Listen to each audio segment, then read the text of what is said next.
Hello, आप देख रहे हैं उत्थान एजुकेशन का ऑनलाइन प्लेटफॉर्म। मैं हूं आपके साथ डॉक्टर टी आर चौधरी। अपन देख रहे थे ह्यूमन डिजीज, मानव रोग। और मानव रोगों में अपन इससे पहले विषाणु जनित रोगों के बारे में डिस्कस कर रहे थे। और आज की क्लास में अपन देखेंगे जीवाणु जनित रोगों से टॉपिक का बात कर रहे हैं। तो सबसे पहले जीवाणु एक बैक्टीरिया जो है वो खुद का स्वयं का मेटाबॉलिक सिस्टम रखता है, अर्थात वो किसी मानव शरीर में किसी भाग में प्रवेशित करके किसी उत्तक, किसी कोशिका, उत्तक, अंग या सिस्टम, टिश्यू सिस्टम के अंदर प्रवेशित होते हुए और विशेष प्रकार की विषमताएं उत्पन्न करते हुए और एक रोग जैसी परिस्थितियां उत्पन्न करती है। तो वो कौन कौन से होते हैं, कैसे उत्पन्न होते हैं, क्या रोग के लक्षण रहेंगे और क्या इसका उपचार है, यानी जीवाणु जनित रोगों के बारे में कुछ विशिष्ट बातें हैं जिसको अपन करने जा रहे हैं। सबसे पहले अपना जो रोग है वो है ट्यूबरक्लोसिस, जिसको अपन टीबी कहते हैं। ये टीबी है। अब देखिएगा, आप टीबी का मतलब केवल श्वसन तंत्र की टीबी नहीं होती, केवल फेफड़ों की टीबी नहीं होती है। टीबी का मतलब है शरीर के सभी भागों में, सभी प्रकार के ऊतकों में, सभी प्रकार के अंगों में टीबी हो सकती है। और जहां कहीं भी टीबी होती है, उस टीबी को उत्पन्न करने वाला जो बैक्टीरिया है, जीवाणु है, वो है माइकोबैक्टीरियम, माइको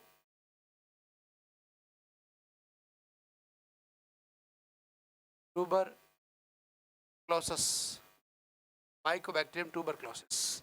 ये एक अवायवीय जीवाणु है जो ऑक्सीजन की अनुपस्थिति में श्वसन करता है, अर्थात फेफड़ों में ये इसकी सबसे पसंदीदा जगह है। वहां फेफड़ों की टिश्यू खुद में ऑक्सीजन सबसे कम पाई जाती है। अब उल्टा मामला है यहाँ पर। ये ये एक उसकी पसंदीदा जगह है। अब उसके फैलने का, ट्यूबरक्लोसिस जो लंग या फेफड़ों की टीबी है, श्वसन तंत्र की टीबी है, उसके फैलने का जो तरीका है वो वायु या सीधे संपर्क के द्वारा या ड्रॉपलेट मेथड से भी फैलती है। और जिस व्यक्ति के शरीर की रोग प्रतिरोधक क्षमता अच्छी होती है, उसमें सामान्यतः ये अपना गुणन, वृद्धि और विकास नहीं कर सकता है। अब उत्पन्न होने वाला ये है, रोग के फैलने का तरीका ये है। अब इस रोग का लक्षण क्या है? तो श्वसन तंत्र की यदि टीबी है तो व्यक्ति को हल्का बुखार रहेगा।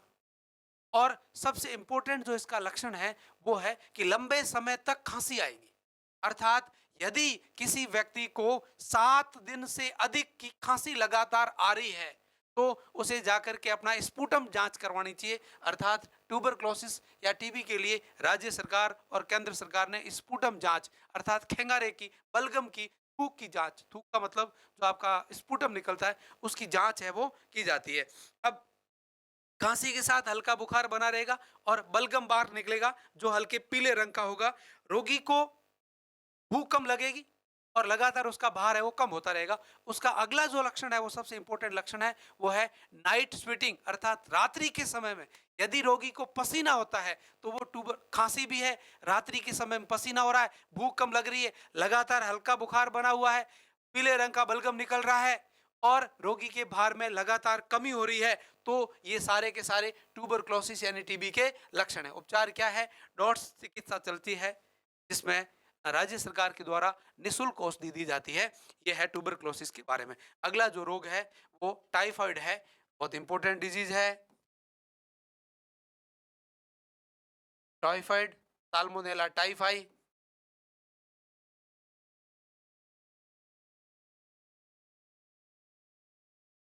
टाइफी या टाइफी भी कहते हैं। साल्मोनेला टाइफी जीवाणु जनित रोग है। रोग की उत्पत्ति है दूषित भोजन और जल के माध्यम से हो रही है। लास्ट क्लास में अपन मैरी कॉम पढ़ रहे थे, वो क्या थी? एक रसोईया थी जो टाइफस मैरी भी उसका नाम बाद में रखा गया था, जिसमें लंबे समय तक टाइफाइड रहा था और उसी पेशेंट में टाइफाइड की खोज हुई थी। दूषित भोजन और जल से फैलने वाला रोग है। अब रोग के लक्षण क्या है, ये भी बहुत इंपॉर्टेंट है।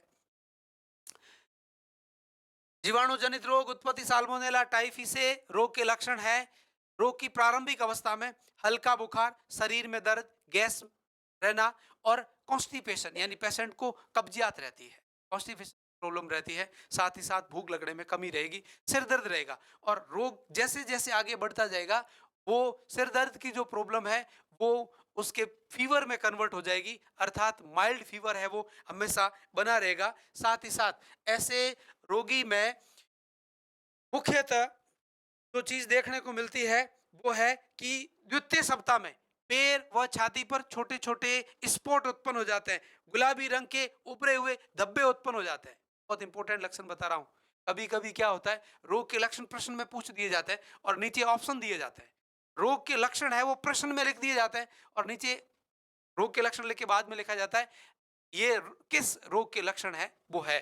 और नीचे ऑप्शन में देख देंगे डिप्थीरिया है, टीबी है, ट्यूबर माइकोबैक्टीरियम या रोग बहुत सारे डिजीज है उनके नाम है और नीचे ऑप्शन में लिख देते हैं। तो ऐसे प्रश्न भी पूछे जाने की संभावना है, इसलिए आपको डिजीज रोग जो रोग या डिजीज के लक्षण है वो भी आपको याद रखना है। अब रोग की गंभीर अवस्था में स्टोमक के अंदर छेद भी हो सकते हैं, अल्सराइटिस हो सकता है जिससे तीव्र पेन भी रहता है,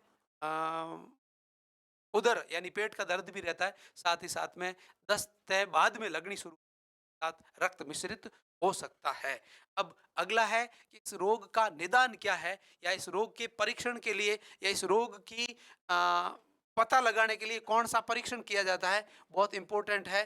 तो आप कहेंगे विडाल परीक्षण है वो टाइफाइड के लिए किया जाता है, बहुत इंपॉर्टेंट है। अगला जो डिजीज है वो है हेजा या विब्रियो कॉलेरी, जीवाणु जनित कौमा आकार का जीवाणु है। ये एक कौमा आकार का जीवाणु है जो विब्रियो कॉलेरी इस प्रकार के आकार का जीवाणु है, विब्रियो कॉलेरी जीवाणु कहलाता है। ये अतिसार के लक्षण या यूं कहे कि डायरिया इससे होता है। अब एक डायरिया और भी है, वो डायरिया सेजिला डिसेंट्री जीवाणु से होता है। ये भी डायरिया है और ये भी डायरिया है, पर इन दोनों डायरिया में कुछ अंतर है कि विब्रियो कॉलेरी का जो डायरिया है उसमें क्या लक्षण मिलता है।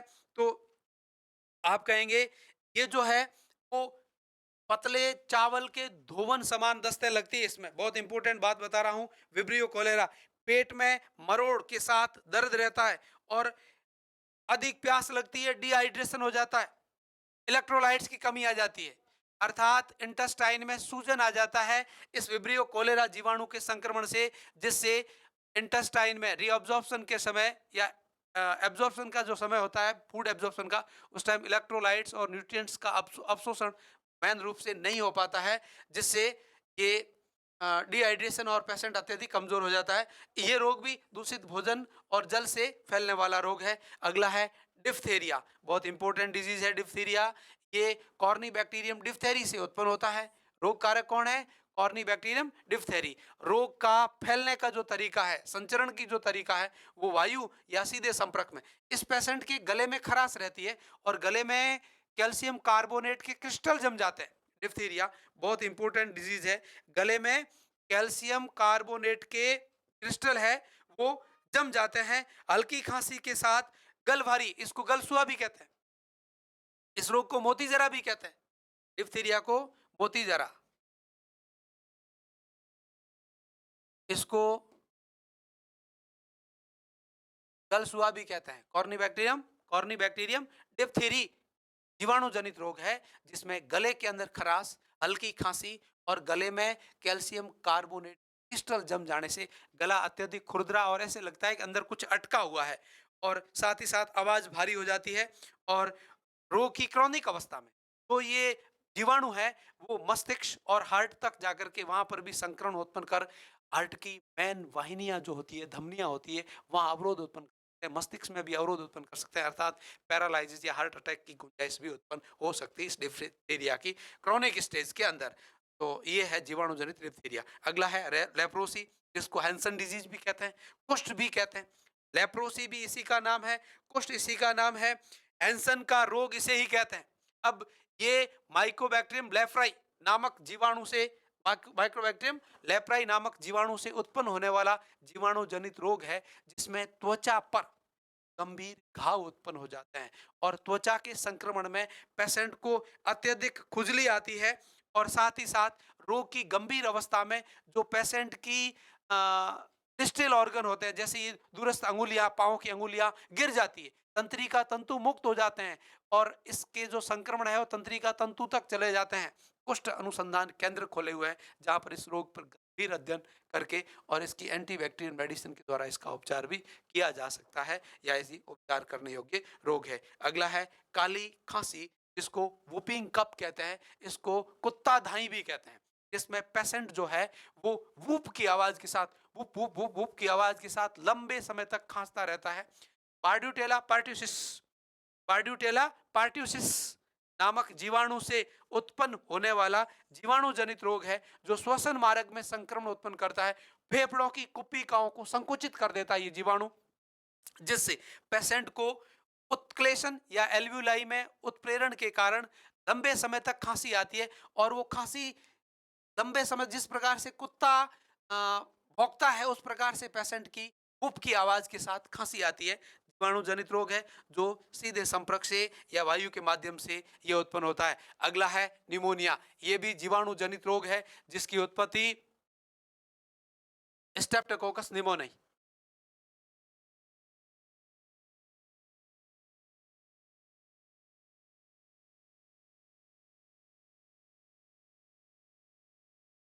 स्ट्रेप्टोकोकस निमोनियाई जीवाणु से होती है। ये जीवाणु श्वसन तंत्र में संक्रमण करता है और फेफड़ों की अल्वेलाई जो कुप्पिका है उनके चारों तरफ प्लूरल मेम्ब्रेन के अंदर फ्लूइड को भी इकट्ठा कर देता है। रोग की गंभीर अवस्था है से पहले जो प्रारंभिक लक्षण है उसमें हल्का बुखार रहेगा, खांसी रहेगी, नाक से पतला स्राव या श्लेष्मा का स्रावण होगा। साथ ही साथ ये जो रोग है वो इतना घातक होता है कि बच्चों में कुछ ही समय में, यानी 24 घंटे के अंदर बच्चे की डेथ भी हो सकती है। सीवियर निमोनिया यदि होता है तो 24 आवर में बच्चे की डेथ भी कर देता है। इतना खतरनाक रोग है क्योंकि फेफड़ों की जो कुप्पिका है, एल्वुलाई है, उनमें संक्रमण की वजह से फ्लूइड का एफ्यूजन हो जाता है, जल का भराव हो जाता है।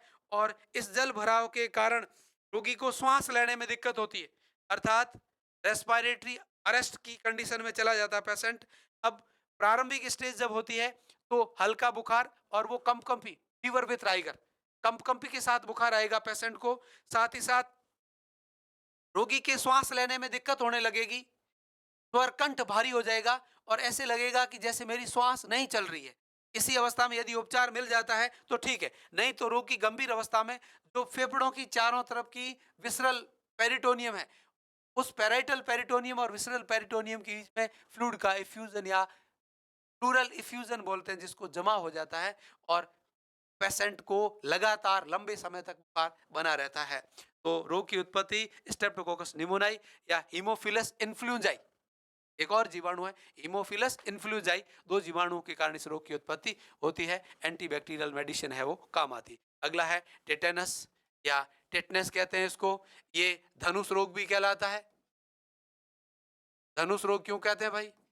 उत्पत्ति किससे होती है? कॉर्नोबैक्टीरियम टेटेनाई।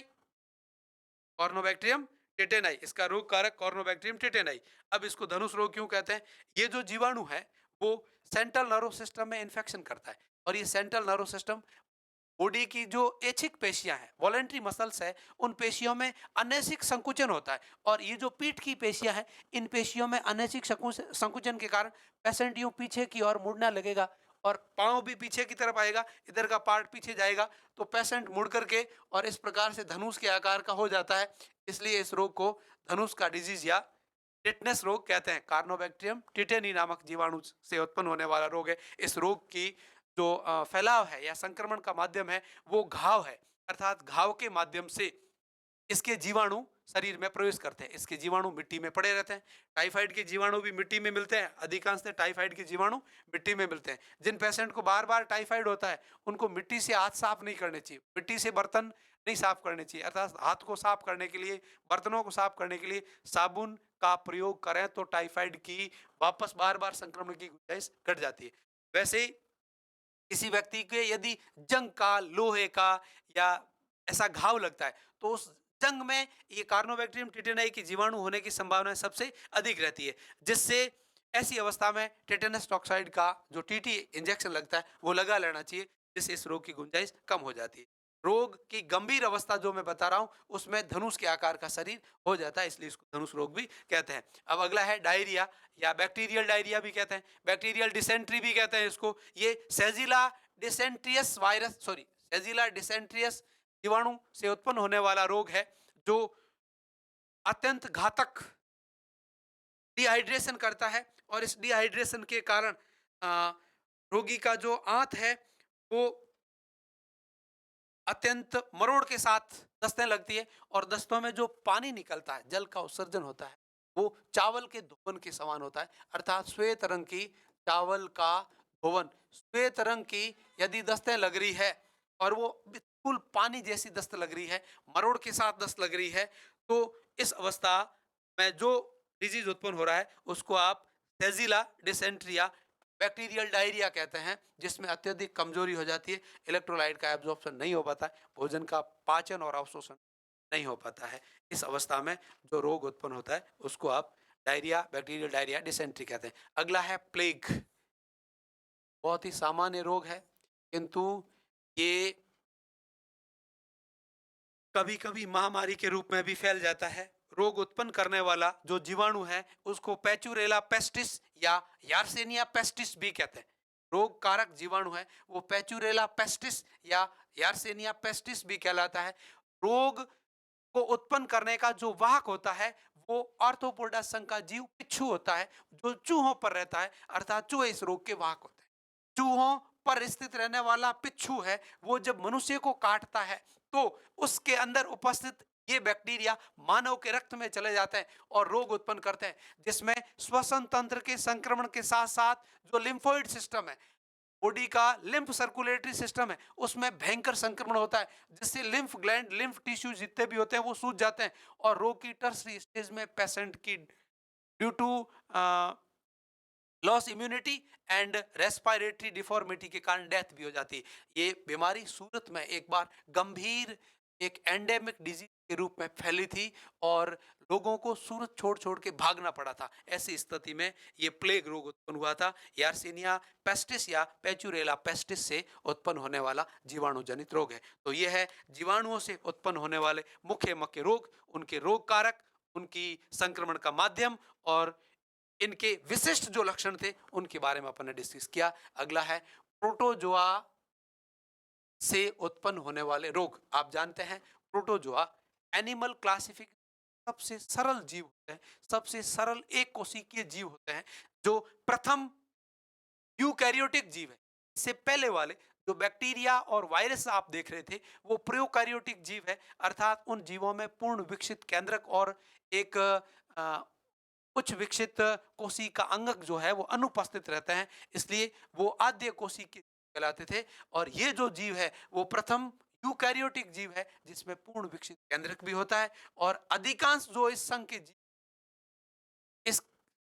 के जो जीव है वो एक कोशिकीय जीव होते हैं, जिनमें एक ही कोशिका अपने शरीर के समस्त कार्य जैसे श्वसन है, उत्सर्जन है, परिवहन है, पाचन है, अवशोषण है, इन सभी जनन है, इन सभी कार्यों को एक ही कोशिका द्वारा संपन्न किया जाता है। तो कुछ ऐसे प्रोटोजोआ के परजीवी जंतु होते हैं, अर्थात परजीवियों का मतलब है कि उच्च विकसित परपोषियों में पोषण प्राप्त करने हेतु उनमें अपना जीवन चक्र पूरा करते हैं। अब प्रोटोजोआ और साथ ही साथ एलमंथीज कृमि, ये ऐसे परजीवी जीव होते हैं, या इन हेलमंथीज, प्लेटी हेलमंथीज, एसके हेलमंथीज संघ के अंदर कुछ ऐसे परजीवी जीव, प्रोटोजोआ संघ में कुछ ऐसे परजीवी जीव पाए जाते हैं जो पूर्ण रूप से अपना पोषण प्राप्त करने हेतु अपने पोषक या परपोषी तो उसको पोषण देता है उस पर निर्भर रहते हैं। अब वहां निर्भर रहे तब तक तो ठीक है, पर वहां रहने के साथ साथ ये उस परपोषी में रोग साले और उत्पन्न कर देते हैं, अर्थात।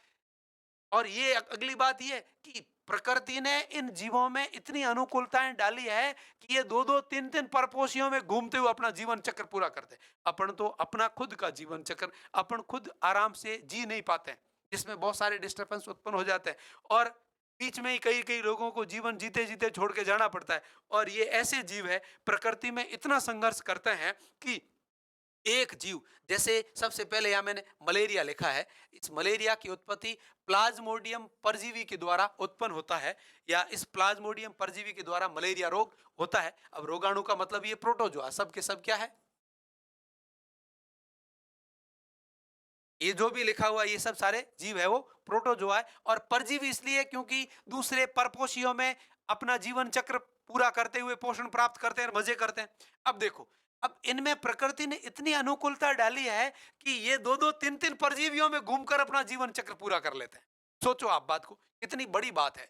तो मलेरिया का जो परजीवी प्लाज्मोडियम परजीवी, प्लाज्मोडियम फेल्सीफेरम है, प्लाज्मोडियम वाइवेक्स प्रजाति भी है, प्लाज्मोडियम मैलेरी प्रजाति भी है, प्लाज्मोडियम ओवेली प्रजाति भी है। ये प्रजातियां सबसे पहले अपना जीवन चक्र शुरू करती है मादा एनोफ्लीज मच्छर के क्रॉप में, वहां से चली जाती है मनुष्य के रक्त में, मनुष्य के रक्त से जाती है मनुष्य के लीवर में कई दिन तक ग्लाइकोजन को खाते हुए मजे करती है। फिर रक्त से लीवर से जब इसका जी भर जाता है तो उसकी अगली अवस्था चली जाती है ब्लड में और आरबीसी को खाना शुरू कर देती है और आरबीसी को तोड़ तोड़ के फेंकना शुरू कर देती है। जब आरबीसी से इसका जीवन भरता है तब एक नए चक्र चलाती है और उसको गैमोगैमी कहते हैं। उस गैमोगैमी के दौरान वो गैमिटों को उत्पन्न करती है और वो गैमिट बायोलॉजिकल क्लॉक के रूप में अपनी जैविक घड़ी दर्शाते हैं और जैविक घड़ी दर्शाते हुए आधी रात को मुक्त होते हैं और आधी रात को मुक्त होता है तो वापस मच्छर आपका रक्तपान कर रही होती है मादा एनोफ्लीज मच्छर अपने अंडों की सीरम प्रोटीन को प्राप्त करने हेतु। और वो रक्तपान करते हुए वापस वो गैमोगैमी से बने युग्मक, इसके युग्मक, इस प्लाज्मोडियम के युग्मक वापस मच्छर के क्रॉप में जाते हैं और वहां जाकर के फर्टिलाइजेशन करके और गैमेट बना दे, युग्म जाइगोट बना देते हैं। देख लो मजे उसके। अर्थात कुछ समय तक अपना जीवन मच्छर में चलाया, फिर मनुष्य में चले गए, मनुष्य के लीवर में मजे किए, ब्लड में चले गए, आरबीसी में किए, आरबीसी से जी भरा तो वापस मच्छर में चले गए। अब देख लो एक जीव है जो अपना जीवन चक्र पूरा नहीं किया अभी, अभी तो वहां से आया, यहाँ युग्मक बना के वापस मच्छर में गया, वहां युग्मक मिलेंगे, जाइगोट बनाएंगे, जाइगोट बनाकर फिर अगला काम वहां करेंगे और नए अपनी संख्या वहां बढ़ाएंगे। अर्थात लैंगिक जनन होता है, अलैंगिक जनन भी होता है इन जीवों में। और एक जीव अपने जीवन चक्र को पूरा करने के लिए दो या दो से अधिक परपोषियों में घूमता है। भगवान है, प्रकृति है, कितनी भी अनुकूलताएं जीवों में डाल सकता है। तो ये प्रोटोजोआ और हेलमिंथेस क्रमिक जो होते हैं वो अधिकांशतः परजीवी जो होते हैं वो अपना पोषण प्राप्त करने के लिए परपोषियों में घुसते हैं और जीवन चक्र चलाते हुए रोग उत्पन्न करते हैं। तो अपन सबसे पहले बात करेंगे मलेरिया की। मलेरिया को अपन आगे विस्तार से पढ़ने वाले हैं। मलेरिया एक रोग है, इतना भयंकर रोग है, काफी काफी इस पे कंट्रोल कर लिया है, पर 95 में भारत में बड़ी महामारी के रूप में फैला था। ये उष्ण कटिबंधीय जो क्षेत्र के देश होते हैं उनमें मुख्यतः होता है। मलेरिया के बारे में अपन विस्तार से अध्ययन तो आगे करेंगे। अभी आप देख लेते हैं कि ये प्लाज्मोडियम परजीवी से उत्पन्न होता है और मादा एनोफ्लीज मच्छर इसका वाहक होता है। अर्थात मादा एनोफ्लीज मच्छर से ये रोग मनुष्य में फैलता है। ध्यान रखना, ये मादा एनोफ्लीज मच्छर रोग फैलाती है और प्लाज्मोडियम परजीवी है वो रोग उत्पन्न करता है। अगला एमीबिक डिसेंट्री है, वो सेमी बैक्टीरियल जो डिसेंट्री थी वैसे कुछ अमीबा एंट अमीबा हिस्टोलाइटिका प्रोटोजोआ संघ का एक परजीवी जीव है जो मनुष्य के आंत में संक्रमण करते हुए, किससे, दूषित भोजन और जल के माध्यम से, दूषित भोजन और जल के माध्यम से मनुष्य की आंत में, छोटी आंत में संक्रमण करते हुए डिसेंट्री या डायरिया या यूं कहें लूज मोशन के लक्षण उत्पन्न करता है, जिसमें अधिकांश लक्षण वो लगभग लगभग सेम के मिलते हैं जो दस्त और डायरिया में मिलते हैं, वही लक्षण होते हैं। अगला है अब कभी कभी ये आता है कि आप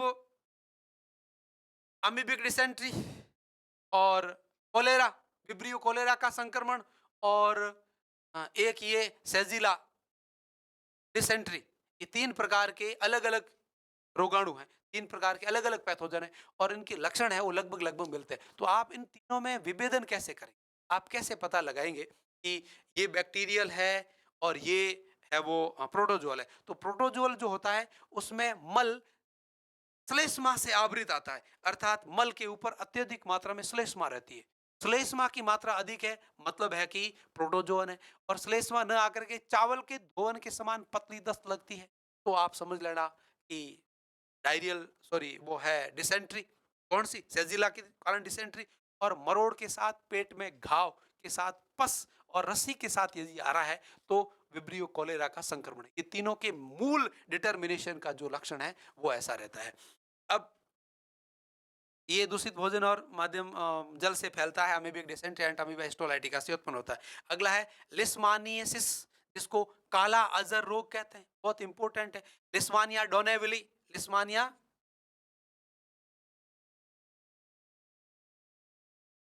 लिस्मानिया डोनेविला से रोग उत्पन्न होता है। और ये सैंड फ्लाई, जिसको सीसी फ्लाई भी कहते हैं, सैंड फ्लाई या सॉरी सैंड फ्लाई या रेत मक्खी भी कहते हैं, रेत मक्खी भी कहते हैं, से के काटने से ये रोग उत्पन्न होता है। अर्थात ये लिस्मानिया डोनेविलाई जो है वो इस मक्खी में उपस्थित रहता है। अगला है ट्रेपेनोसोमियासिस, ये अफ्रीकन स्लीपिंग सिकनेस है जिसमें सोने में विषमताएं उत्पन्न होती है। मुख्यतः साउथ अफ्रीका के अंदर ये रोग उत्पन्न होता है, उष्णकटिबंधीय क्षेत्रों में ही होता है ये रोग। और इस रोग को उत्पन्न करने वाला जो रोग कारक है वो ट्रिपेनोसोमा ब्रूसी है, टिप्नोसोमा ब्रूसी है। और रोग जो फैलता है वो सीसी फ्लाई या सीसी मक्खी जो होती है उसके काटने से उत्पन्न होता है। बहुत इंपॉर्टेंट है और ये नाम आपको याद रखना है, कौन से जीव के काटने से कौन सा रोग होता है। अब हेलमंथीज कृमि, ये भी परजीवी जीव होते हैं। हेलमंथीज कृमि में मुख्यतः आपका है फाइलेरिया, जिसको हाथी पांव रोग भी कहते हैं, एलिफेंट फुट डिजीज, जिसमें रोग कारक जो है बोचेरिया ब्रोंकेप्टाई, बोचेरिया ब्रोंकेप्टाई रोगाणु रोग उत्पन्न करने वाला एक कृमि है जो लसिका वाहिनियों में अवरोध उत्पन्न कर देता है। और मुख्यतः सबसे लंबी जो लसिका वाहिनी है वो थोरेसिक डक्ट से होकर के फीमोरल वेन के पैरेलल पाई जाती है, जिसमें अवरोध उत्पन्न होने से लसिका ग्रंथियां सूज जाती है, स्क्रोटम में सूजन आ जाती है और जो रोगी व्यक्ति का पांव है वो फूल करके और हाथी के पांव के समान मोटा हो जाता है। अर्थात इसको आप हाथी पांव रोग कहते हैं। अब इस रोग को फैलाने वाला जो मच्छर है उसको कहते हैं क्यूलेक्स मादा मच्छर है। एडिस लिखा है, एडिस तो मुख्यतः इसमें नहीं होती है। इस रोग को फैलाने वाला जो मच्छर है वो क्यूलेक्स मादा मच्छर होती है। अर्थात ये बाउचेरिया ब्रोंकेफ्टाई जो एलमंथीज कृमि है वो इस मच्छर के लार में उपस्थित रहता है। तो ये मादा मच्छर जब मनुष्य को काटता है तो ये हाथी पांव रोग या फिलेरियसिस रोग हो जाता है। अगला एस्केरियसिस, एस्केरिस लुब्रिकोइडस से उत्पन्न होने वाला ये आपका यूं कहें कि एस्केरियसिस कृमि है और ट्यूबिन ट्यूब जैसी संरचना में रहने वाले परजीवी कृमि हैं जो आंत में रहते हैं और आंत में एस्केरियसिस जैसा दस्त और डायरिया जैसे लक्षण उत्पन्न करते हैं। रक्त अल्पता भी उत्पन्न, एनीमिक कंडीशन भी उत्पन्न हो जाती है। रोग की उत्पत्ति है वो दूषित भोजन और जल के माध्यम से होती है। अगला है एकाइनोकोकस, ये एकाइनोकोकस ग्रेनुलोसा नामक कृमि से होता है। ये भी द्विपोषदीय कृमि है। आधा जीवन चक्र कुत्ते में चलाता है, आधा जीवन चक्र भेड़ में चलाता है।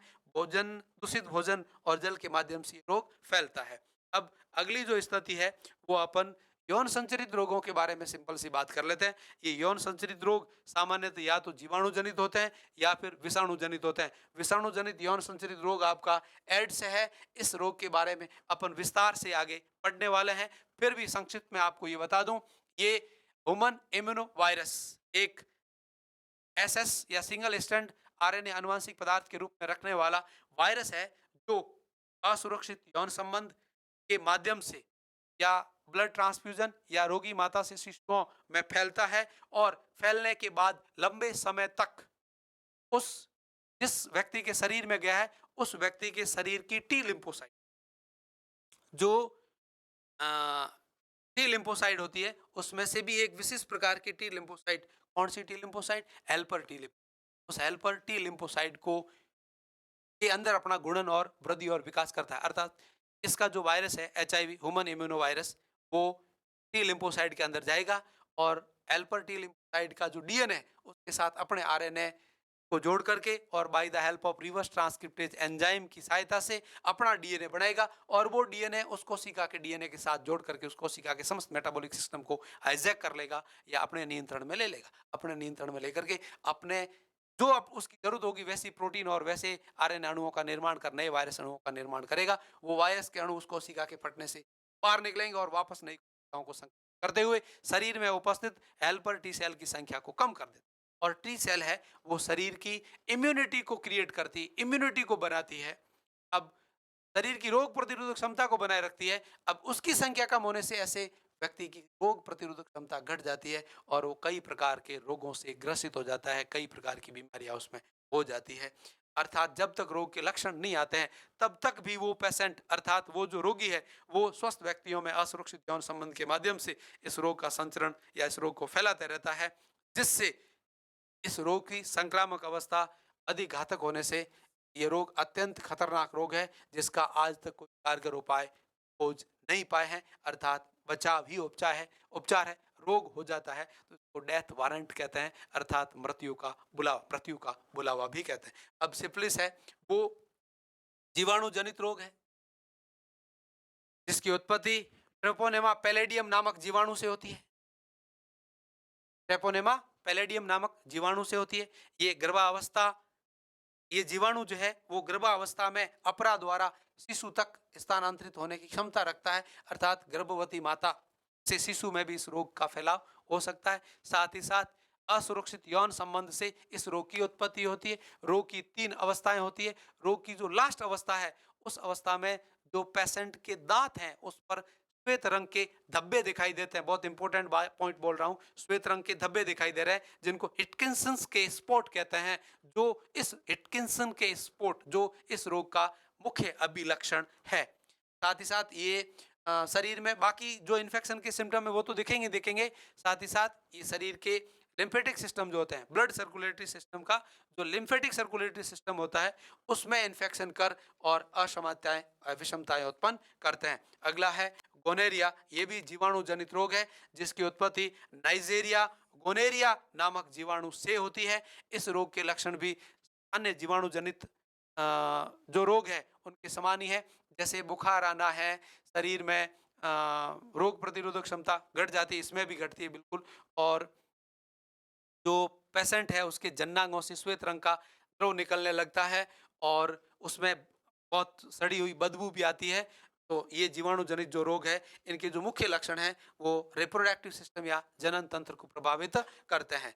और इनकी जो उत्पत्ति है वो असुरक्षित यौन संबंध से होती है, या फैलने का जो कारण है वो असुरक्षित यौन संबंध है, इसलिए इनको यौन संचरित रोग या सेक्सुअली ट्रांसमिटेड डिजीज भी कहते हैं। अगला है असंचरणीय रोग।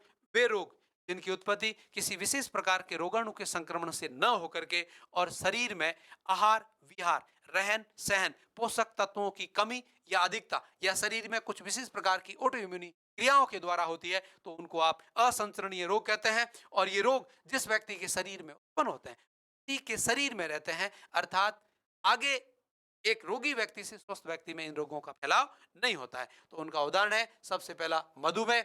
ये रोग आपके अग्नाशय का जो एंडोक्राइन पार्ट है, उस एंडोक्राइन पार्ट का जो लैंगरहंस द्वीप होते हैं, उस लैंगरहंस द्वीप की जो अल्फा बीटा और गामा सेल होती है, उनमें से जो बीटा कोशिका है उनके द्वारा स्रावित होने वाले इंसुलिन हार्मोन की कमी हो जाती है। अर्थात अग्नाशय के एंडोक्राइन पार्ट में उपस्थित बीटा कोशिका इंसुलिन हार्मोन का संश्लेषण और स्रावन करना बंद कर देती है।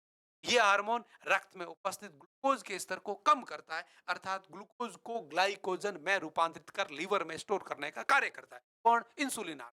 तो जैसे ही उसका स्त्रावण कम होता है, तो इंसुलिन हार्मोन कम होने से रक्त में ग्लूकोज का स्तर बढ़ जाता है। इस अवस्था को डायबिटीज या मधुमेह कहते हैं और ग्लूकोज की मात्रा बढ़ जाती है, ग्लाइसेमिया रोग है हो जाता है। अब ये भी diabetes first, diabetes mellitus first, diabetes mellitus second, ऐसे इसके कई और आगे प्रकार भी है जो अभी आपके सिलेबस में नहीं है। अगला जो रोग है वो है ऑस्टियोपोरोसिस।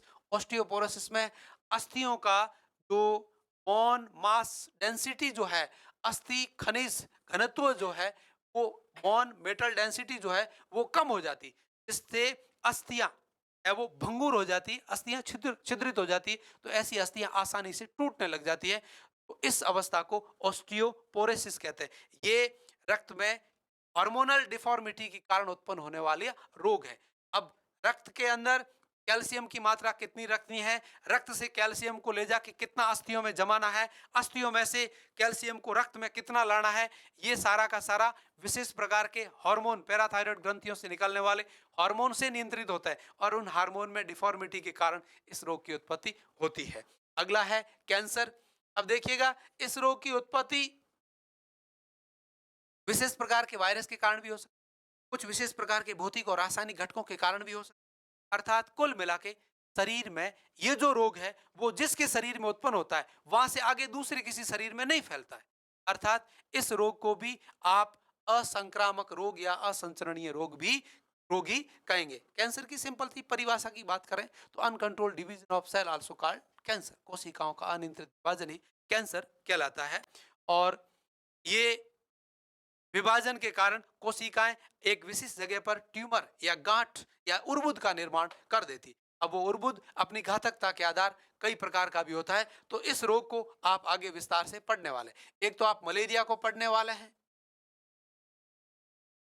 एक आप एड्स को पढ़ने वाले हैं, और एक आप कैंसर। इन तीन रोगों को आप विस्तार से पढ़ने वाले हैं आगे। अगला है कंठमाला, जिसको गोइटर कहते हैं। अब आयोडीन, नमक में आयोडीन या भोजन में आयोडीन की मात्रा यदि कम हो जाती है, तो आपकी जो थायराइड ग्रंथि है, वो थोड़ी मात्रा में आने वाला जो आयोडीन है उसको लेने के लिए, उसको पूरा अवशोषित करने के लिए फूलकर मोटी हो जाती है। इस अवस्था को है वो थायराइड ग्रंथि की अधिवृद्धि या गोइटर या कंठमाला रोग कहते हैं। इसमें थायरोक्सिन हार्मोन का स्रावण कम हो जाता है, क्योंकि वो ग्रंथि विकृत हो जाती है। अगला एलर्जी जो है, वो भी जिस किसी में भी होती है उसमें वहीं रहने वाली है। इस एलर्जी के बारे में भी अपन इसी टॉपिक में आगे विस्तार से अध्ययन करने वाले हैं। नेक्स्ट आपका टॉपिक है कवक जनित रोग, फंगल डिजीज। अब फंगल डिजीज भी कई प्रकार के होते हैं। आपने कीड़ी नगरा नाम सुना होगा, जिसमें फंगल है, ट्राइकोफाइट्रॉन फंगल है, फंगई है। वो बोन के अंदर चला जाता है और बोन को इतना संक्रमित करता है कि उसका एम्फोटोमियन, जिस अंग में वो हुआ है वहां से काट के हटाना पड़ेगा, नहीं तो आगे से आगे उसका माइसिलियम फैलता रहता है और वहां से फिर बोन को अंदर ही अंदर से खोखली करके और खत्म करता रहता है। ये अवस्थाएं हैं, वो भी एक फंगल जनित ही है। पर यहाँ पर जो अपन फंगल जनित रोग देख रहे हैं, उसमें जो मुख्यतः रोग है वो है खुजली। और वो खुजली भी कैसी? दाद वाली खुजली, जिसको आप रिंग वर्म से उत्पन्न होते हैं। जो रोगाणु है उनको सम्मिलित भाषा में रिंग वर्म कहते हैं। और ये रोग माइक्रोस्पोरम नामक फंगस से भी हो सकता है, ट्राइकोफाइटोन नामक फंगस से भी हो सकता है, और एपिडर्मेटोफाइटोन नामक फंगस से भी हो सकता है। माइक्रोस्पोरम, ट्राइकोफाइट्रॉन और एपिडर्मोफाइटोन, ये तीन प्रकृति के या तीन प्रकार के फंगई है जो शरीर की बाह्य त्वचा यानी एपिडर्मिस में संक्रमण करते हुए अपने स्पोर या कीटाणु को उत्पन्न करते हैं। उस स्थान पर एक धब्बा उत्पन्न होता है जिसके बाह्य किनारे उभरे हुए होते हैं, लाल रंग के स्पोर उत्पन्न होते हैं, जिस पर अत्यधिक मात्रा में तीव्र खुजली आती है।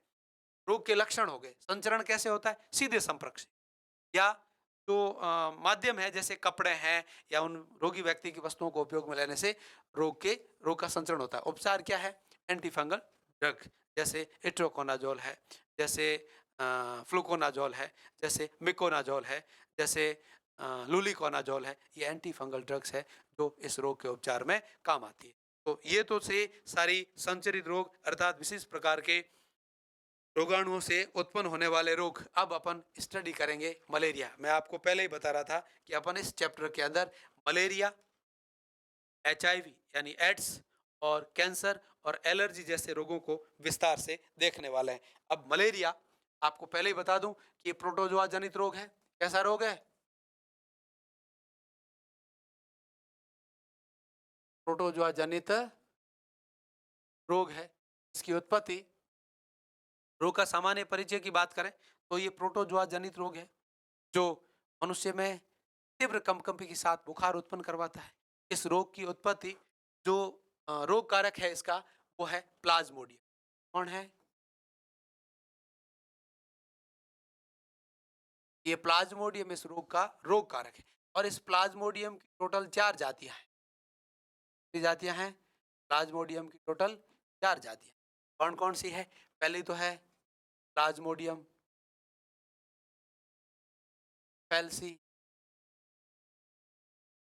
एफ भी आता है, प्लाज्मोडियम फेल्सीफेरम। दूसरा कौन है?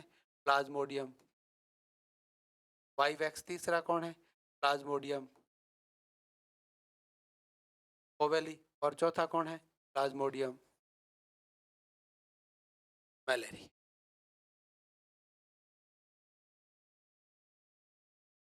प्लाज्मोडियम मैलेरी, ये 4 जातियां। अब जो प्लाज्मोडियम फेल्सीफेरम है वो सबसे घातक होता है। क्यों होता है घातक? क्या है इसको और क्या कहते हैं, ये सारी बाद में बातें करेंगे। उससे पहले इसके कुछ इतिहास की बातें कि मलेरिया से संबंधित कैसा इतिहास है क्या नहीं है। तो सबसे पहले मैं बता दूं, सन बहुत इंपॉर्टेंट पॉइंट बता रहा हूं। सन 1880 में लेवरॉन नाम का एक वैज्ञानिक था। सन 1880 की बात कर रहा हूं मैं। लेवरॉन नाम का एक वैज्ञानिक था जिसने मलेरिया रोगी के रक्त में उपस्थित मलेरिया रोगी का जो मनुष्य है उसके रक्त में उपस्थित मलेरिया के परजीवी प्रोटोजोआ परजीवी जो है प्लाज्मोडियम खोज की थी। कब की थी? 1880 में। किसने की थी? लेवरॉन ने की। क्या किया था? मलेरिया का जो रोगी उसके रक्त में या उसकी आरबीसी के अंदर उपस्थित मलेरिया के जो प्लाज्मोडियम की जो साइजोंड अवस्था है, लेब्रॉन ने 1880। उसके बाद एक भारतीय मूल का वैज्ञानिक उत्तराखंड यानी वो हिमालय वाला जो क्षेत्र है वहां उत्पन्न हुआ एक वैज्ञानिक था जिसका नाम था सर रोनाल्ड रॉस।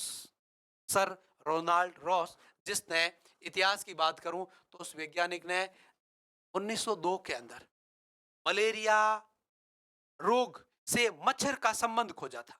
यानी मादा एनाफ्लीज मच्छर का इस मलेरिया रोग की उत्पत्ति में कुछ संबंध खोजा था।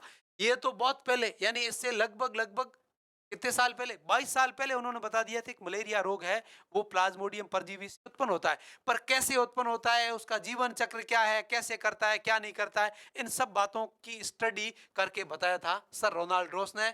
और वो भारतीय मूल का वैज्ञानिक था, डॉक्टर था। और उसने 1902 में माइक्रोस्कोप की सहायता से प्लाज्मोडियम के जीवन चक्र की भी खोज की थी। और यहाँ इसको नोबेल प्राइज भी मिला था इस खोज के बारे में, या इस खोज के उपलक्ष्य में सर रोनाल्ड रोस को 1902 में नोबेल पुरस्कार से नवाजा गया था। ये इसके इतिहास की बात है। अब देखिएगा, इस खोज के उपलक्ष्य में ही 29 अगस्त को 29 अगस्त को मलेरिया दिवस के रूप में मनाया जाता है। किसके रूप में? मलेरिया दिवस के रूप में मनाया जाता है। अब देखिएगा, ये दोनों जो प्लाज्मोडियम की प्रजातियां हैं ये 48 आवर में अपना जीवन चक्र पूरा करती है। ये जो दोनों प्रजातियां हैं वो 72 आवर में अपना जीवन चक्र पूरा करती है। अर्थात ये पहले वाली दोनों प्रजातियों में जो बुखार की पुनरावृत्ति होती है वो 48 घंटे में होती है। और इन दोनों प्रजातियों का यदि मलेरिया संक्रमण हुआ है तो बुखार की जो पुनरावृत्ति होती है वो 72 आवर में होती है। तो ये तो दोनों बात होगी। अब जो प्लाज्मोडियम फैल्सीफेरम है, इस प्लाज्मोडियम फैल्सीफेरम को मैलिग्नेंट मलेरिया भी कहते हैं। मैलिग्नेंट का मतलब होता है घातक। घातक का मतलब है कि मृत्यु दर जिसकी अधिक हो, अर्थात उससे व्यक्ति के मरने की संभावना अधिक रहती है। इस मलेरिया को सेरिब्रल मलेरिया या मस्तिष्क में चढ़ने वाला, यूं कहते हैं कभी कभी मलेरिया मस्तिष्क में चढ़ गया। अब मस्तिष्क में चढ़ने का मतलब क्या है? इसका मतलब यह है कि ये जो ब्लड में आरबीसी का विघटन है वो इतना फटाफट करवाता है कि आरबीसी की संख्या बहुत ज्यादा घट जाती है। आरबीसी की संख्या घट गई तो आरबीसी के ऊपर जो हीमोग्लोबिन है उसकी संख्या घट जाएगी। हीमोग्लोबिन आरबीसी के ऊपर ही रहता है, आरबीसी की सतह पर रहता है। अब हीमोग्लोबिन घट गया है तो रक्त में हीमोग्लोबिन की मात्रा घटने से ऑक्सीजन का परिवहन घट जाएगा। ऑक्सीजन का परिवहन घट जाएगा तो सबसे अधिक ऑक्सीजन की आवश्यकता मस्तिष्क को रहती है। और मस्तिष्क तक ऑक्सीजन का परिवहन बराबर नहीं होने से मस्तिष्क कोमा में चला जाएगा, अर्थात व्यक्ति बेहोश हो जाएगा। इसे कहते हैं मस्तिष्क, मलेरिया का मस्तिष्क में चढ़ना। और वो चढ़ता है प्लाज्मोडियम फैल्सीफेरम की वजह से। इसी को मैलिग्नेंट मलेरिया भी कहते हैं, इसी को सेरिब्रल मलेरिया भी कहते हैं, और इसी को ट्रॉपिकल मलेरिया भी कहते हैं, क्योंकि ये उष्ण कटिबंधीय क्षेत्रों में मुख्यतः पाया जाता है। ऐसा क्यों?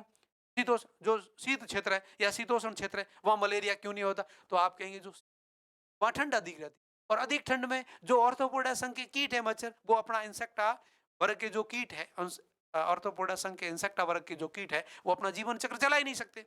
तो अपना जीवन चक्र नहीं चला सकते तो वहां उनका वृद्धि नहीं रहेगी। तो मच्छर के बिना, मादा एनोफ्लिस मच्छर के बिना तो मलेरिया होना नहीं है, क्योंकि मलेरिया को फैलाता तो वही है।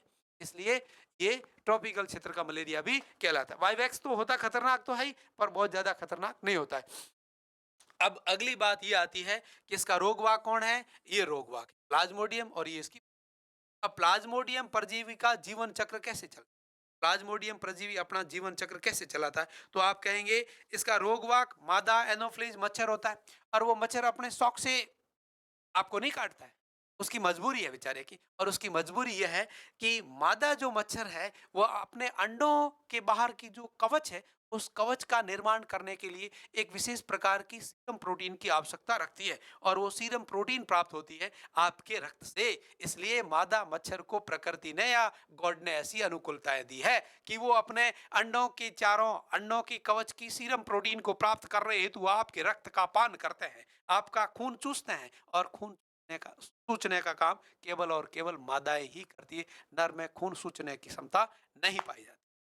अब अब मादा मच्छर आपका रक्तपान कर रही है, तब उसको क्या मजा आता है जिससे कि वो आपको मलेरिया के प्लाज्मोडियम परजीवी के स्पोरोजोइट आपके शरीर में घुसा देती है? क्या कुछ नहीं आता, कि मजबूरी है। मजबूरी क्या है? जैसे ही वो मैंडिबल से बहुत शार्प और छोटे सूक्ष्म मैंडिबल होते हैं मच्छर में भी, उसको माइक्रोस्कोप से देखें उसकी जब रक्तपान करने की जो क्रिया, तो देखोगे कि सूक्ष्म मैंडिबल होते हैं जिससे आपकी स्किन में कट लगाते हैं। कट लगा करके रक्त को चूसने के लिए अपनी हाइपोफेरिंक्स को आपकी स्किन के अंदर जहां वेसल्स कटी है वहां डालेंगे, और वहां एक एनोफ्लिन नामक प्रतिस्कंदक पदार्थ एंटीकोगुलेंट पदार्थ को आपके रक्त के अंदर मिला देंगे। उस एंटीकोगुलेंट पदार्थ को मिलाना इसलिए जरूरी हो जाता है कि यदि वो एंटीकोगुलेंट पदार्थ मादा एनोफ्लीज मच्छर आपके रक्त में नहीं छोड़ेगा, तो आपका रक्त जहां केशिकाएं कटी है, जहां वेन्स कटी है, वहां थक्का बन जाएगा और वो रक्त का पान नहीं कर पाएगी, रक्त को नहीं ग्रहण नहीं कर पाएगी। इसलिए वो मादा मच्छर प्रतिस्कंदक पदार्थ के रूप में एनोफ्लिन नामक पदार्थ को या लार के साथ मिले हुए पदार्थ को आपके रक्त में या आपके शरीर में छोड़ती है। उस लार के साथ करोड़ों हजारों की संख्या में छोटे छोटे इस प्लाज्मोडियम के स्पोरोजॉइंट, कौन? प्लाज्मोडियम के स्पोरोजॉइंट, स्पोरो स्पोरोजॉइंट आपके रक्त में चले जाते हैं। अब रक्त में गए स्पोरोजॉइंट, रक्त में जाकर के रक्त, जैसे आपके माना हाथ को काटा, हाथ के रक्त के साथ में स्पोरोजॉइंट घूम कर चले जाते हैं। कहां पर? लीवर में। जीवन चक्र बता रहा हूं आपको किसका? प्लाज्मोडियम। वो प्लाज्मोडियम चाहे फेल्सीफोरम हो, वाइवेक्स हो, ओवेली हो या मेलेरी हो, सबका जीवन चक्र एक जैसा ही है। तो रक्त, मच्छर ने आपको काटा, मादा मच्छर ने आपको काटा, और काटने का कारण आपको बता दिया। अब कारण उसकी कोई मजबूरी है उस खुद की, इसलिए बेचारी को काटना पड़ रहा है, और उस मजबूरी में आपको काटने के बाद आपके रक्त में उसने स्पोरोजॉइंट अवस्था जो है मच्छर की उसको छोड़ दिया। वो स्पोरोजॉइंट रक्त के साथ मिलकर चले जाते हैं लीवर में, और सबसे पहले शुरू करते हैं लीवर साइजोगोनी। क्या शुरू करते हैं? इसको कहते हैं यकृत साइजो साइजोगोनी। यकृत साइजोगोनी को शुरू करते हैं। अब यकृत साइजोगोनी में क्या? ये स्पोरोजॉइट जाएगा लीवर में, और लीवर की कोशिकाओं में करेगा संक्रमण, और लीवर की कोशिकाओं में संक्रमण करके वहां जो स्टोरेज फूड है ग्लाइकोजन, उसको खाता है, और ग्लाइकोजन को खाते हुए अपनी संख्या बढ़ाता है, और उस लीवर कोशिका को फोड़ता है, और फूटने के बाद जो बाहर निकलते हैं उनका नाम होता है क्रिप्टोजॉइंट। फूट करके जो बाहर निकलेंगे उनका नाम क्या होता है? लीवर साइजोगोनी में स्पोरोजॉइंट का संक्रमण होता है, और जो बाहर निकलते हैं उनका नाम क्या हो जाता है? क्रिप्टोजॉइंट। अब जो क्रिप्टोजॉइंट है वापस लीवर कोशिकाओं को संक्रमित करते हैं, और इस प्रकार से बार बार क्रिप्टोजॉइंट बनते रहते हैं, और नई लीवर कोशिकाओं को संक्रमित करते रहते हैं। यानी लीवर के कोशिकाओं के अंदर से बेचारे का सत्यानाश कर देते हैं। और लीवर कोशिकाएं, लीवर आपके शरीर की बायोकेमिकल फैक्ट्री है, आपकी बायोकेमिकल फैक्ट्री है, यानी सब कुछ संतुलित करने का कार्य, सब कुछ सही करने का कार्य आपकी बॉडी लीवर करता है, और इस लीवर कोशिकाओं को इस मलेरिया की क्रिप्टोजॉइंट और स्पोरोजॉइंट अवस्थाएं खत्म कर रही है। और कई बार क्रिप्टोजॉइंट बनने के बाद एक नए विशेष प्रकार के क्रिप्टोजॉइंट बनते हैं, वो आकार में थोड़े अलग प्रकार के होते हैं। उन क्रिप्टोजॉइंट का जो नाम है, कई लीवर साइजोगोनी के बाद तो नए क्रिप्टोजॉइंट बनते हैं, उन क्रिप्टोजॉइंट का नाम है क्रिप्टोमीरोजॉइंट। इतनी देर तक क्रिप्टोजॉइंट बन रहे थे, अब क्रिप्टो के साथ एक शब्द जुड़ गया, क्रिप्टोमीरोजॉइंट। क्रिप्टोमीरोजॉइंट। अब जो ये क्रिप्टोमीरोजॉइंट बने हैं वो दो आकार के होते हैं, कुछ तो आकार में छोटे होते हैं, और छोटे छोटे होते हैं, और कुछ आकार में बड़े होते हैं। जो बड़े आकार के क्रिप्टोमीरोजॉइंट बने हैं उनको कहते हैं मैक्रो मेटा क्रिप्टोमीरोजॉइंट। मैक्रो बेटा क्रिप्टोमीरोजॉइंट। और जो छोटे आकार के क्रिप्टोमेटा जॉइंट बने हैं, क्रिप्टोमीरो जॉइंट बने हैं, उनको कहते हैं माइक्रो बेटा क्रिप्टोमीरो जॉइंट। दो अलग अलग आकार के बन गए। जो माइक्रो आकार के बने हैं वो तो बेचारे जाएंगे आगे आरबीसी में, और जो माइक्रो यानी छोटे आकार के बने हैं वो तो जाएंगे आरबीसी में। अर्थात यहाँ रक्त है, लीवर में भी रक्त है, उस लीवर की जो माइक्रो वाले जैसे ही बनेंगे, माइक्रो मेटा क्रिप्टोमीरो जॉइंट पूरा नाम है, माइक्रो मेटा क्रिप्टोमीरो जॉइंट और मैक्रो मेटा क्रिप्टोमीरो जॉइंट।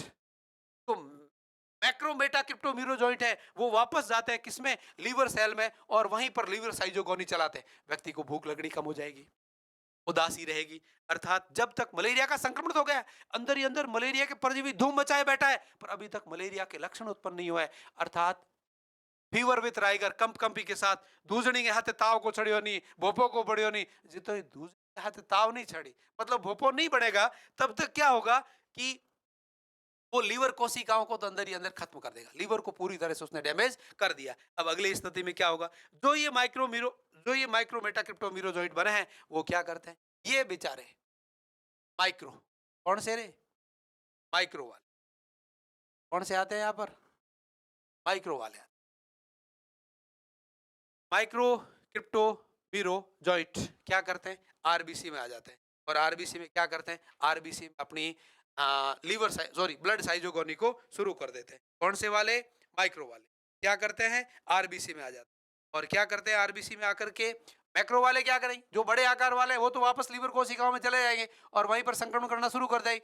ये जो छोटे आकार वाले क्रिप्टो जॉइंट है, क्रिप्टोमेरा जॉइंट है, अर्थात इनको कहते हैं माइक्रो क्रिप्टो माइक्रो बेटा, पूरा नाम नहीं लिखा है यहाँ पर, इसका नाम क्या है, इसका नाम है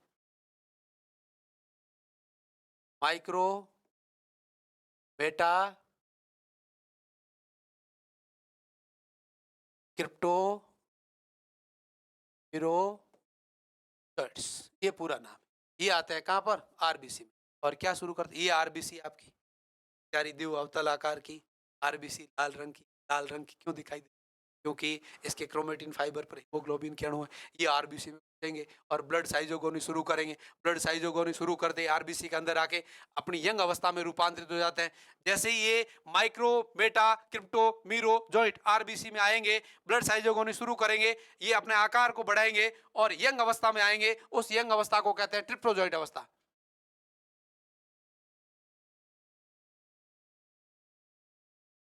ट्रोफोजॉइंट क्या कहते हैं यंग अवस्था को, यंग अवस्था को क्या कहते हैं भैया,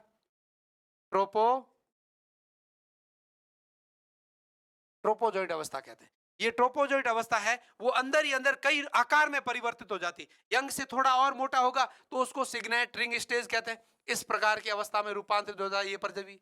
अगली जो अवस्था है वो इसका आकार है वो अनियमित हो जाता है, अर्थात अमीबोइड आकार का हो जाता है। अनियमित आकार का, अमीबा का जो आकार है वो अनियमित होता है, वैसे ही आकार का हो जाता है, तो इसको अमीबोइड स्टेज कहते हैं।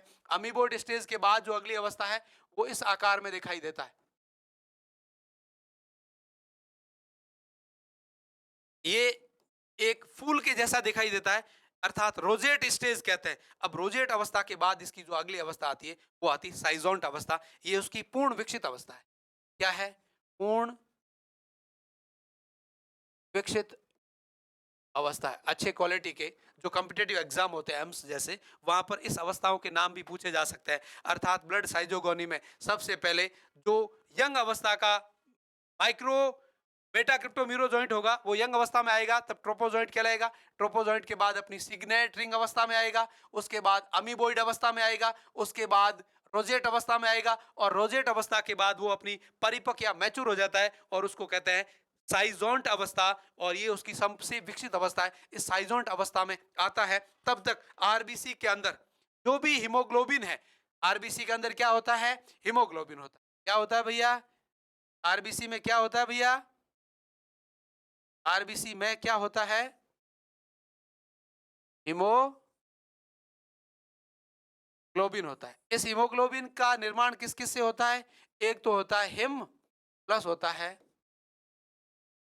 ग्लोबिन प्रोटीन से, एक तो होता है हिम और दूसरा क्या होता है, ग्लोबिन प्रोटीन। तो जो ये मलेरिया का जो परजीवी है, इसकी इतनी इतनी अवस्थाएं बन रही है, ये इस अवस्था तक आते आते इस ग्लोबिन प्रोटीन को तो खा जाता है।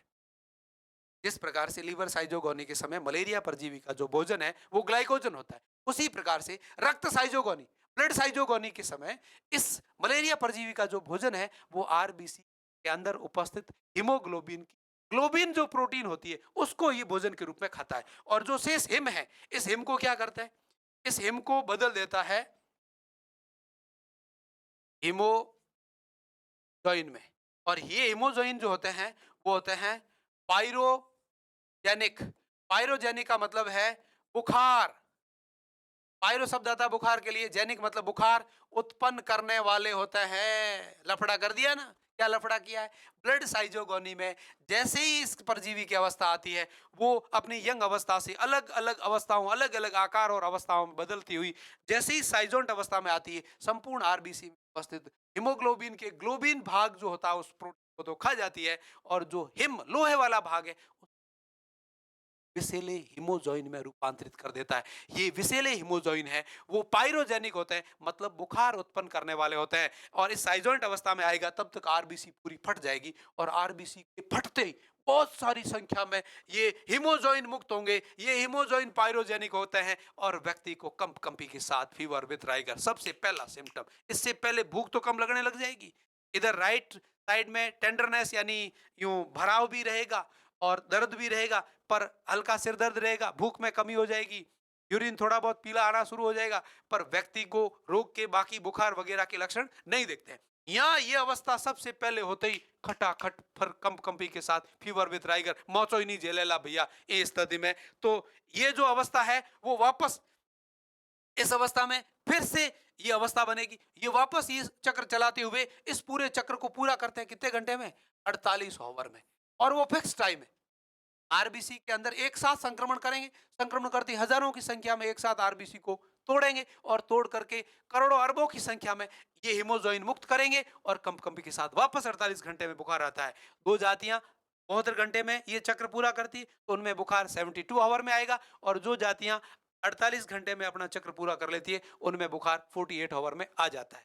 इसलिए मलेरिया का जो बुखार है एक निश्चित अंतराल के बाद रिपीट होता है, पुनरावर्ती दर्शाता है। और ये ब्लड साइजोगोनी जब तक आप उपचार नहीं कराओगे तब तक ये जो परजीवी अवस्था है माइक्रोमेटा क्रिप्टोमीरोजॉइंट ये लीवर में बनती रहेगी, और लीवर से ब्लड साइजोगोनी में आकर के रक्त में आकर के ब्लड साइजोगोनी को चलाएगी, और साइजोंट अवस्था में आकर के संपूर्ण आरबीसी को तोड़ देती है। और ऐसी अवस्था बार बार होने से रक्त में आरबीसी की संख्या घट जाती है, और रक्त में आरबीसी की संख्या घटने से हीमोग्लोबिन भी घटेगा, और हीमोग्लोबिन घट गया तब आप जानते हैं कि हिम प्लस ग्लोबिन ऑक्सीजन के साथ मिलकर के ऑक्सी हीमोग्लोबिन के रूप में रुधिर के साथ या रुधिर ऑक्सीजन का परिवहन करने का कार्य करते हैं। और ये परिवहन की मात्रा घटेगी तो मामला गड़बड़ होना है भैया, सेरिब्रल मलेरिया भी हो सकता है। अर्थात जैसे आप लोकल भाषा में कहते हैं कि मलेरिया मस्तिष्क में भी चढ़ सकता है।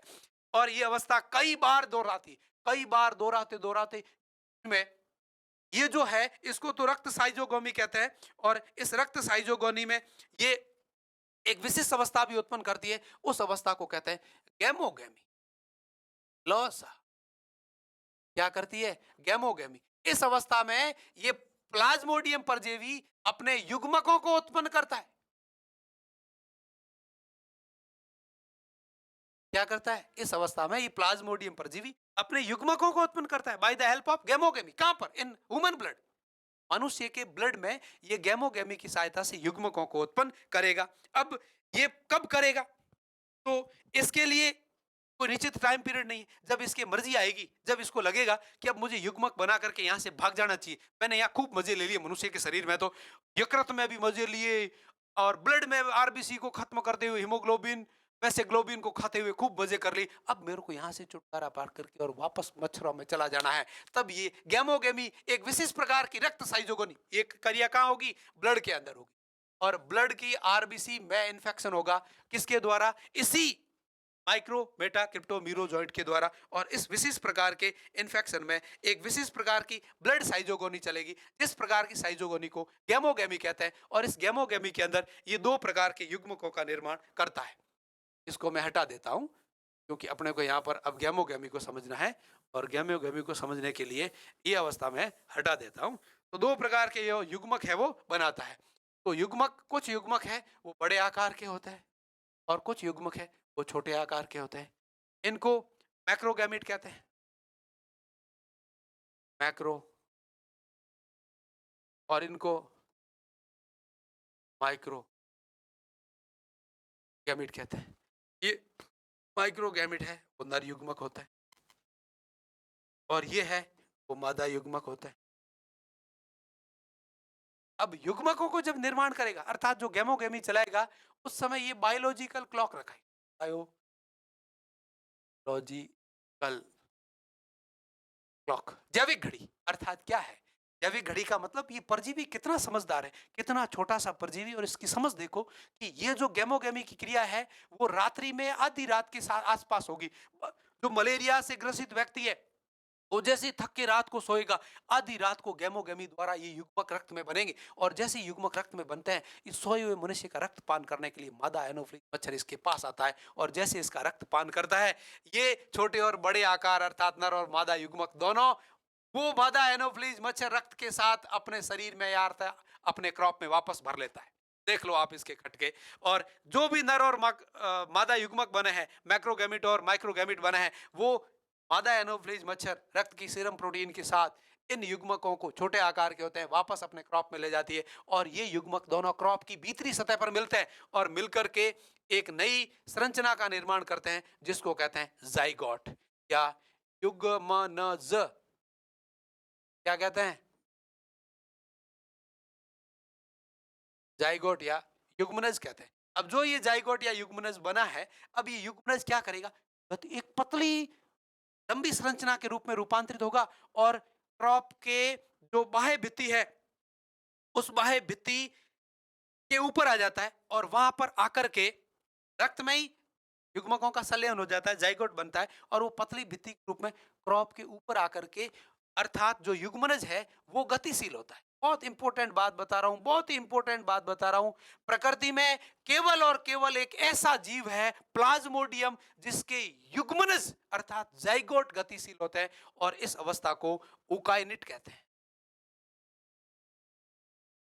इस गतिशील युग्मनज या जाइगोट की जो अवस्था है उसको गतिशील कहते हैं। गतिशील अवस्था के कारण इसको उकाइनेट कहते हैं, और ये गति करते हुए क्रॉप की समभित्ति पर या बाह्य भित्ति पर आ जाता है, और वहां पर एक विशिष्ट प्रकार की सिस्ट का निर्माण करता है, एक बड़े आकार की ऊसिष्ट का निर्माण करता है, और इस ऊसिष्ट के अंदर वापस अलैंगिक जनन के द्वारा अंदर ही अंदर इस युग्मनज के अंदर जो केंद्रक है, द्विगुणित केंद्रक जो है, उसमें हजारों हजार बार विभाजन होगा, और इस विभाजन के द्वारा वापस एक द्विगुणित संरचना, एक वापस द्विगुणित ये जो बना है, यहाँ तो लैंगिक जनन हुआ है, और इस लैंगिक जनन के बाद जो ये ऊसिट बनेगी, ऊसाइट के अंदर जो द्विगुणित केंद्रक है, उसमें अनेक अनेक समसूत्री विभाजन द्वारा वापस क्या हो जाते हैं, कई स्पोरोजॉइट अवस्था का निर्माण, स्पोरो जॉइंट का निर्माण हो जाता है, जो मच्छर के क्रॉप में भर जाते हैं, और जैसे ही मच्छर वापस रक्त पान करने के लिए अपनी लार में एनोफ्लिन को छोड़ेगा, उस लार के साथ स्पोर वापस मनुष्य में चले जाते हैं। अर्थात आप लोगों ने यहाँ पर देखा है कि मलेरिया का जो परजीवी है प्लाज्मोडियम, वो द्विपोषदीय जीव है, अर्थात वो अपना जीवन चक्र दो प्रकार के परपोषियों में पूरा करता है। खुद तो परपोषी है, खुद तो परजीवी है, और दो प्रकार के परपोषियों में अपना जीवन चक्र पूरा करता है। उसमें से जो मनुष्य है वो उसका, याद रखना सदैव, बहुत इंपॉर्टेंट बात बता रहा हूं, मनुष्य प्लाज्मोडियम का प्राथमिक परपोषी है, जिसमें यकृत साइजोगोनी और रक्त साइजोगोनी के माध्यम से अलैंगिक जनन होता है। अब मुख्यतः बाकी जितने भी आप पढ़ेंगे, उसमें जिसमें परजीवी अपना अलैंगिक जनन दर्शाएगा, वो उसका द्वितीयक परपोषी रहेगा, किंतु मादा सॉरी ये जो प्लाज्मोडियम है वो मनुष्य में अलैंगिक जनन करता है, फिर भी ये इसका प्राथमिक परपोषी कहलाता है, क्योंकि ये अपने युग्मकों का निर्माण मनुष्य में करता है, इसलिए मनुष्य प्लाज्मोडियम परजीवी का प्राथमिक परपोषी है, जिसमें यकृत साइजोगोनी और रक्त साइजोगोनी के द्वारा अलैंगिक जनन करता है, साथ ही साथ युग्मकों का निर्माण करता है। अब इस प्रकार में या इस क्रिया में बनने वाली गैमोगैमी की क्रिया में बनने वाले युग्मक वापस मच्छर के शरीर में आते हैं, और फर्टिलाइजेशन मच्छर में होता है, अर्थात लैंगिक जनन कहाँ हुआ, मच्छर में हुआ, और इस मच्छर में लैंगिक जनन के उपरांत बनने वाली जो ऊसाइट है, उसमें स्पोरोगैमी की क्रिया होती है, स्पोरो स्पोरोगैमी की क्रिया होती है, जिसमें द्विगुणित स्पोरोजॉइंट अवस्था का निर्माण किया जाता है, जो करोड़ों की संख्या में बनते हैं, अत्यंत सूक्ष्म आकार के इस जीव की अत्यंत सूक्ष्म अवस्था की आकृति होती है। अर्थात लैंगिक जनन कहाँ हो रहा है? मच्छर में हो रहा है। फिर भी मच्छर इसका क्या है? मादा एनोफ्लिज मच्छर इसका क्या है? द्वितीयक परपोषी है, सेकेंडरी ओस्ट है। साथ ही साथ मच्छर और मनुष्य दोनों की बात तो हो गई। अब बंदर जो है वो इसका आरक्षित या रिजर्व परपोषी भी। अब आप देखते हैं सर्दियां जैसी आती है, मच्छर खत्म हो जाते हैं, तो मलेरिया कहाँ गया? मलेरिया के जो प्लाज्मोडियम पैरासाइट है वो कहाँ गए? तो ये जो मच्छर है वो खत्म होने से पहले बंदरों को गिफ्ट दे के जाते हैं, और बंदरों के शरीर में प्लाज्मोडियम जो परजीवी है उनको छोड़ के जाते हैं। तो बंदर है वो इसका आरक्षित परपोषी कहलाता है, क्योंकि बंदर के शरीर में ये प्लाज्मोडियम मलेरिया रोग उत्पन्न नहीं कर सकता है, क्योंकि बंदर की जो आरबीसी है उसके अंदर प्लाज्मोडियम परजीवी अपना जीवन चक्र पूरा नहीं करते। प्लाज्मोडियम परजीवी केवल और केवल द्विव अवतल आकार की आरबीसी में ही अपना जीवन चक्र पूरा करते हैं। तो ये था आपका मलेरिया और इस मलेरिया के वाहक और इससे उत्पन्न होने वाले रोग की प्रवृत्ति, रोग के लक्षण और वो सारी बातें जो आप मलेरिया के बारे में सदैव जानना चाहते हैं वो आपके सामने विस्तार से रखी। आज इतना ही, नेक्स्ट पढ़ेंगे कल। Thank you so much.